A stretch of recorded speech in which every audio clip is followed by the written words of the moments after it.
ये हमारे जिला प्रधान सरपंचार संघ के वीरेंद्र यादव जी, नरेश गौतम जी हमारे जिला के सेक्रेटरी हैं। ये तरह आपके नमस्कार, सिटी बिग न्यूज़ पर आप जुड़ चुके हैं साक्षी सोनी के साथ। ये वही जगह है जो लगातार पिछले कई महीनों से भरती हुई नजर आई थी, लेकिन अगर अभी कुछ वक्त की बात की जाए तो कुछ वक्त से जो है ये धरना स्थल कहीं ना कहीं खाली पड़ता हुआ नजर आ रहा था। इस वक्त मैं हिसार के लघु सचिवालय के बाहर मौजूद हूँ। तस्वीरें आपको दिखा देती हूँ। लगातार यहाँ पर जो है इतने सारे लोग इकट्ठे हो चुके हैं और इनके यहाँ पर इकट्ठे होने के पीछे का कारण है, जी हाँ, ITI के ये लोग हैं और जिनको अब हटा दिया गया है। ठेकेदार के अंडर इनको रखा गया था, आउटसोर्सिंग के लोग हैं ये, लेकिन इनको अब हटा दिया गया है। आज जो है तहसीलदार को ज्ञापन देने के लिए आए थे। जान करके पूरा मामला पूछते हैं कि आखिरकार क्या हुआ है, ऐसा ठेकेदार ने ऐसा क्यों किया है, इतने सारे लोगों को एक ही दम क्यों हटा दिया गया है। चलिए, एक बड़ा मुद्दा यहाँ पर निकल कर के आया, पूछ लेते हैं एक बार क्या मामला है। इसको लेके आज पूरे हरियाणा में प्रदर्शन किया जा रहा है उपायुक्त के माध्यम से। सभी डिस्ट्रिक्ट में, हाँ, सभी डिस्ट्रिक्ट में उपायुक्त के माध्यम से माननीय मुख्यमंत्री के नाम आज ये ज्ञापन सौंपे जा रहे हैं। हम मांग करते हैं कि ITI में जो कर्मचारियों का शोषण हो रहा है उस पर रोक लगाई जाए और हरियाणा सरकार अभी तो अलग अलग ठेकेदारों के माध्यम से ये कर्मचारी रखे हुए थे, अब पूरे हरियाणा में ITI पे एक एजेंसी तय करना चाहती है और यह अपने चहेते को देना चाहती होगी, ये हो सकता है। लेकिन उसमें भी हमारी मुख्य मांग ये है, जो कर्मचारी 8 साल और 10 साल से काम कर रहे हैं उनको नौकरी से ना हटाया जाए। अगर नई वैकेंसियाँ हैं तो नए रखे जाएं, पुराने कर्मचारियों को ना हटाया जाए। इन मांग को लेके आज हमने ये यहाँ पे धरना लगाया है। ठीक है प्रधान जी, आपका क्या बाकी ठीक है सर। आपकी वो टिप्पणी जाएगी, बस जो सुनवाई हो। हाँ जी, ठीक है। सर एक बार सर ये बताएं, आप जो अपनी इन्होंने मांगे रखी हैं, क्या कुछ मांगे रखी हैं वो बताएं। देखो, इन्होंने जो मुख्य मांगे रखी है ज्ञापन में, आप उनकी वो ले लो। ठेका प्रथा बंद की जाए, हटाए गए कर्मचारियों को ड्यूटी पर वापस लिया जाए, और में जो ठेकेदार है उसके अधीन कर्मचारी है उसी को रोका जाए, नई एजेंसी ना की जाए ताकि कोई एक एजेंसी आ जाए तो हमें तंग ना करे, और श्रम कानूनों की सख्ती से पालना की जाए। 5वां क्या था ये रोहतक वाला? अच्छा, इन्होंने रोहतक कोई जांच कराई है, उसमें कुछ मिला है ताला, लेकिन वो कह रहे हैं इसमें कोई कार्रवाई नहीं, वो कार्रवाई की जाए। कर्मचारियों के वेतन से EFIS काटी गई, वो राशि कर्मचारियों खाते में जमा करेंगे। तो मेरे को अभी उपायुक्त आदेश में इनका ज्ञापन लेके आओ, मैं ज्ञापन अभी लेके सिफारिश सहित उपायुक्त महोदय से सिफारिश करा के CM साहब के पास भिजवा दें। सर, एक बात जानना चाहूंगी कि इस तरीके के ज्ञापन दे दिए जाते हैं लेकिन इसके ऊपर जो है एक्शन नहीं लिया जाता, बहुत समय बीत जाता है, तो इसके ऊपर क्या मान करके चले, कितने वक्त तक आप एक्शन ले लेंगे? लग जाता है, एक्शन नहीं होता, ये बात तो नहीं। एक्शन जरूर जहाँ जहाँ पूछना होता है, CM के नाम है CM के पास जाता है, राष्ट्रपति के नाम हो राष्ट्रपति के, PM के नाम हो PM के पास, राज्यपाल के नाम हो, जहाँ भी ज्ञापन जाना हो तो वो जाता है। एक थोड़ा सा कई बार छुट्टियाँ हो जाती है बीच में, वो टाइम जरूर लग जाता है, लेकिन ज्ञापन असली जगह जाता है, सिफारिश सही। ठीक है, आपसे ज्ञापन आप देने वाले हैं, कहाँ देने वाले हैं? मैं अभी मैं अभी 10 मिनट में जाके सिफारिश सहित DC ऑफिस में दूंगा, वो मैडम करा के भेज देंगे उपायुक्त को, कल तक पहुँच जाएगा। कल तक पहुँच जाएगा, वहाँ तो छुट्टी है ना, कल तक 100% पहुँच जाएगा उपायुक्त। तो क्या आप अपने लेवल पर भी इस मामले में जांच करेंगे, ठेकेदार से बात करेंगे? नहीं, तो वो तो देखो मैडम की किससे कराती है, उपायुक्त की मर्जी है, CM साहब की मर्जी है, वो किसको जिम्मेवारियाँ सौंपते हैं, लेकिन निष्पक्ष जांच होगी, इसमें कोई नहीं है। ये कर्मचारियों का मैटर है, उनके EPF से पैसा घटा है, ऐसा नहीं है अभी कोई कैसा उनका पैसा खा जाएगा, उनके पे में से, वेतन में से पैसा घटा है, बिल्कुल 100% दूध नया हो गया उनके साथ। धन्यवाद। ठीक है, तहसीलदार का कहीं ना कहीं कहना है कि न्याय पूरे तरीके से होगा। यहाँ पर लोग मौजूद हैं, उनसे जानने की कोशिश करते हैं। सर, आपसे जानना चाहूंगी, सबसे पहले ये बताइए, क्या लगता है कि ठेकेदार ने इन लोगों को क्यों हटाया है?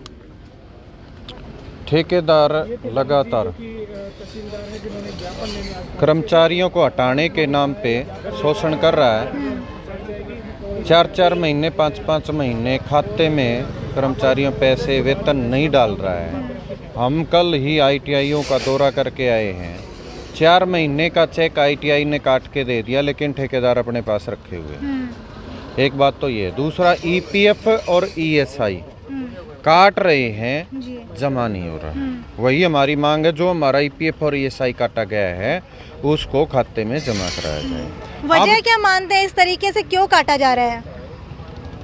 वो रूल है सरकार का। ठीक है। सरकार के जो रूल हैं, रूल के तहत 13.87% टोटल तनख्वाह जितनी दी जाती है उसका ईपीएफ कटता है।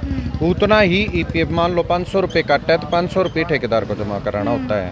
और ईएसआई 4.87% टोटल का, वो ईएसआई काटा जाता है और वह ईएसआई के तहत कार्ड बनता है। उस कार्ड से मेडिकल की सुविधा ले सकते हैं, लेकिन काट रहे हैं, जमा नहीं करवा रहे, ना ईएसआई कार्ड जमा कराए। और फिर दूसरी बात, 6 महीने बाद ये कह देते हैं आपका काम सही नहीं है, आप बाहर जाओ। अवैध वसूली लेने के नाम का नहीं कर रहे हैं, समान काम समान वेतन मान दे, ऑन रोल रखे विभाग के, इन ठेकेदार को बीच में ना घुसाइए। ठेकेदार के थ्रू जो है कितने समय के लिए हायर किया जाता है एक व्यक्ति?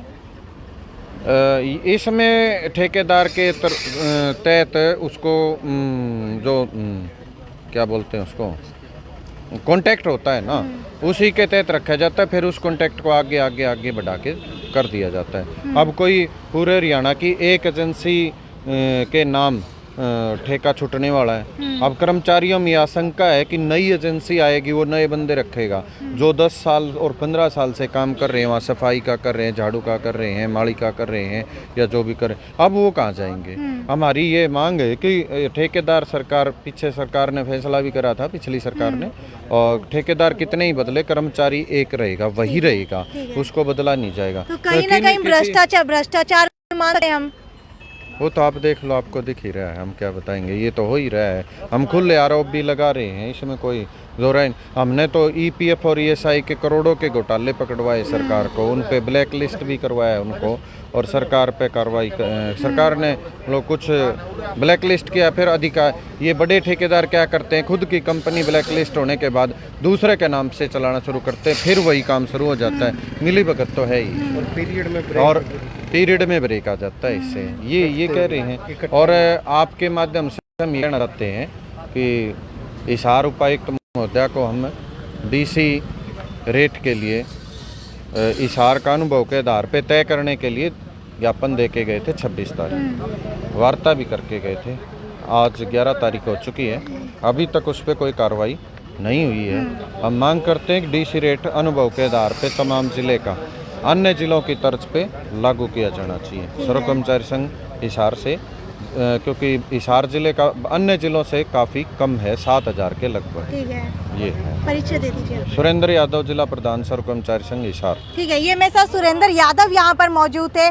साफ तौर के ऊपर कहना है कि कहीं ना कहीं भ्रष्टाचार भी हो सकता है। इस तरीके से जो है इतने सारे लोगों को एक ही दम के अंदर निकाल दिया गया है। कुछ लोग यहाँ पर मौजूद है, एक बार इनसे जानने की कोशिश करते हैं कि आखिरकार क्यों ठेकेदार ने इस तरीके का फैसला लिया है।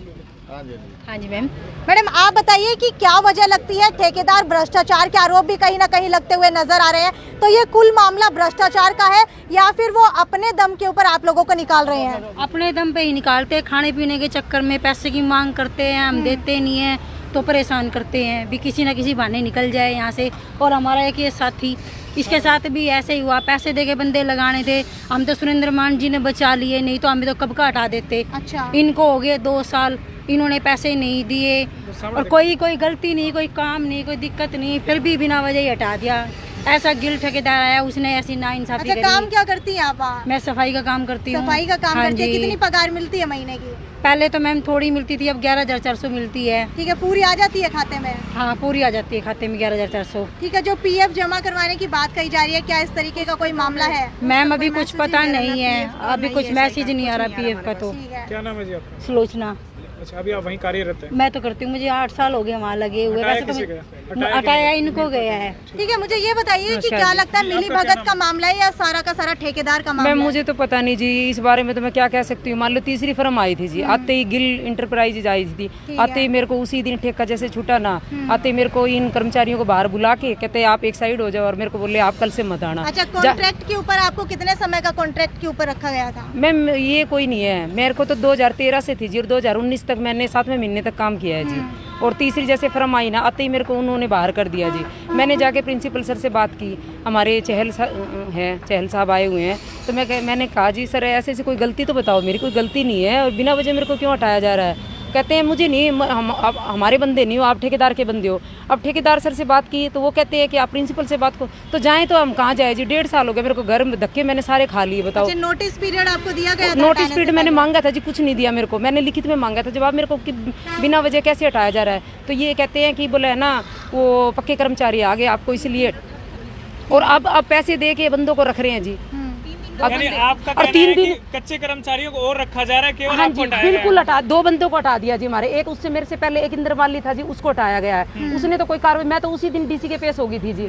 यहाँ कुमार मीणा थे जी उस टाइम, और दोबारा ये प्रियंका जो मैडम आए उनके वहाँ पेश, मेरी कोई सुनवाई नहीं जी। हालांकि मेरा केस भी चल रहा है जी, और मैं यूनियन के साथ, भाई साहब ये गए हैं बेचारे 3-4 बार गए, ITI वहाँ OBT में, वहाँ भी मतलब ये जाँच बारे में भी वहाँ मौखिक मतलब बात का उन्होंने, फिर मैं जी गई थी 3 दिन के बाद मेरे को वहाँ से आउट कर दिया जी। कहते आप काम कर रहे हो? 2013 से 2019 तक मेरा काम है जी, बिल्कुल पीछे का रिकॉर्ड देख लो जी, बिल्कुल अच्छा है जी, किसी लगातार हल काम कर रहे हो? बिल्कुल जी, कंटिन्यू, मेरा एक दिन की भी वो नहीं है। तो ये कहीं ना कहीं जो है लगातार आरोप लगते हुए ठेकेदार के ऊपर नजर आ रहे हैं। हो सकता है मिली भगत का मामला हो, सरकारी महकमे के अंदर भी लगातार इस तरीके के भ्रष्टाचार के मामले आते जा रहे हैं। आपको बता देती हूँ कि जो यहाँ पर लोग हैं इनको निकाल दिया गया है ठेकेदार ने, और उसके अलावा जो है पक्के कर्मचारी भी इनकी जगह पर नहीं रखे गए हैं, पैसे दे करके कच्चे कर्मचारी यहाँ पर रखे जा रहे हैं। तो देखते हैं आगे आने वाले दिनों के अंदर तहसीलदार को जो है यहाँ पर ज्ञापन दे दिया गया है, क्या जो एक्शन वो इसके ऊपर लिया जाता है, क्योंकि बहुत बड़ा मामला है भ्रष्टाचार का। इस तरीके से ITI महकमे के अंदर ठेकेदार के ऊपर आरोप लगना कोई छोटी मोटी बात नहीं है, बहुत बड़ी बात है। चाहूंगी ज़्यादा से ज़्यादा शेयर करिए और इन्हें न्याय दिलाइए, क्योंकि कहीं ना कहीं जो है ये लोग भी बेरोजगार हैं। इन लोगों के पास भी खाने के लिए, रहने के लिए मकान नहीं है, क्योंकि इनकी सारी की सारी आमदनी जो है, घर का खर्चा जो है इसी छोटी सी नौकरी से चलता है। और इसी तरीके से बिचौलिए ठेकेदार जो है इनको निकाल देते हैं और अपने जो कॉन्टैक्ट के लोग होते हैं उनको रख लेते हैं पैसे लेकर के। तो ये थी साक्षी सोनी की रिपोर्ट हिसार के लघु सचिवालय से, अपने सहयोगी मोहित जाखड़ के साथ, city big news bureau Hisar.